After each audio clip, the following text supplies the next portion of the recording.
Party ప్రతి కార్యకర్తకి బాధ్యత ఇస్తుంది, భరోసా ఇస్తుంది.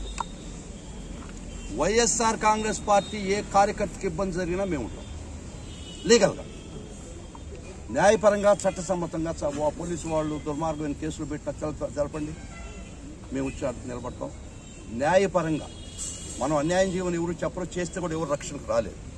మనకి అన్యాయం జరిగినటువంటి పరిస్థితిలో ఏ వైఎస్ఆర్ కాంగ్రెస్ పార్టీ కార్యకర్తకి ఇబ్బంది జరిగింది, పార్టీ వైఎస్ఆర్ కాంగ్రెస్ పార్టీ ప్రతి వైఎస్ఆర్ కాంగ్రెస్ పార్టీ కార్యకర్త వెనక ఉన్నది అని మెసేజ్ మట్టుకిస్తున్నాం.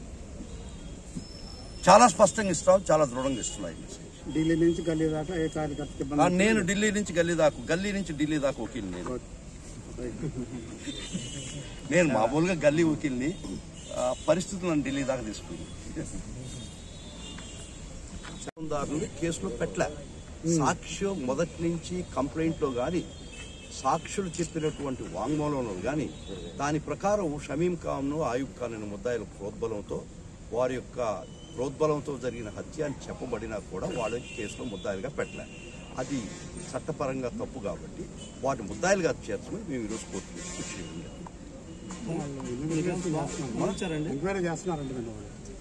ఇస్తే మంచిదే. దానికి మనం వేసిన తర్వాత ముద్దు పెట్టాలి. లేదు, పోలీసు వారు న్యాయం చేస్తే దానికి తప్పు మట్టలేం కదా. పోలీసు వారు తప్పు చేశారు ఇప్పుడు దాకా ఆ ఉద్దేశంతో మేము ఎంటర్ కావాల్సి వచ్చింది.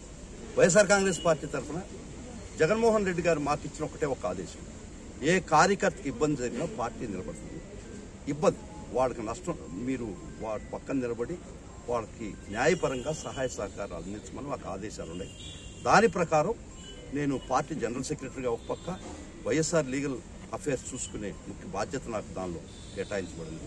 దాంతో ఇది నా బాధ్యతగా స్వీకరించి జగన్మోహన్ రెడ్డి గారు ఇచ్చిన ఒక్క మాటతో, వారు చేసినటువంటి వాళ్ళ భాషతో నేను రావడం జరిగింది. వాళ్ళిద్దరిని ముద్దాయిని చేయడం జరిగింది. ఒకవేళ పోలీసు వాళ్ళు కూడా చేస్తే పర్వాలేదు, అదే కోర్టులో కూడా చెప్పింది అదే. చేయలేదు కాబట్టి మేము రావడం జరిగింది. కానీ న్యాయపరంగా కానీ మీరేమన్నా చిక్కులు ఉండి సరైన పందాలో కేసు నడవకపోతే ఆ కేసు న్యాయపరంగా ఏ విధంగా చేయాలనో ఆ విధంగా నేను చేయిస్తానని ఒక మాట జగన్మోహన్ రెడ్డి గారు ఆ కుటుంబానికి ఇవ్వడం జరిగింది.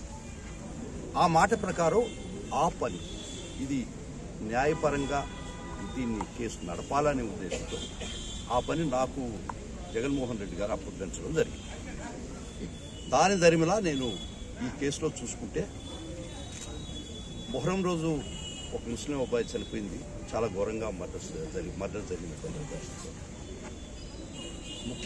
ముఖ్యమైనటువంటి ఈ మర్డర్కి వెనకుండి నడిపించినటువంటి వ్యక్తులు ఇద్దరిని పోలీసు వారు సాక్ష్యాలు అన్నీ చెప్పినా కూడా పోలీసు వారు వారిని ముద్దాయిలుగా చేయనటువంటి పరిస్థితుల్లో ఇది అన్యాయము, ఇది సక్రమం కాదు, న్యాయబద్ధం కాదు, న్యాయ సమ్మతం కాదు అనే ఉద్దేశంతో వారిని ముద్దాయిలు చేసి ఇద్దరిని ఈరోజు కోర్టులో పిటిషన్ వేయడం జరిగింది. ఆ జగన్మోహన్ రెడ్డి గారు ఆ కుటుంబానికి న్యాయం చేస్తానని ఒక మాట ఇచ్చిన దాన్ని బట్టి నేను వారిని ముద్దాయిలు చేయడం జరిగింది. దానికోసం నేను ఈరోజు వినికొండ కోర్టుకు రావడం జరిగింది.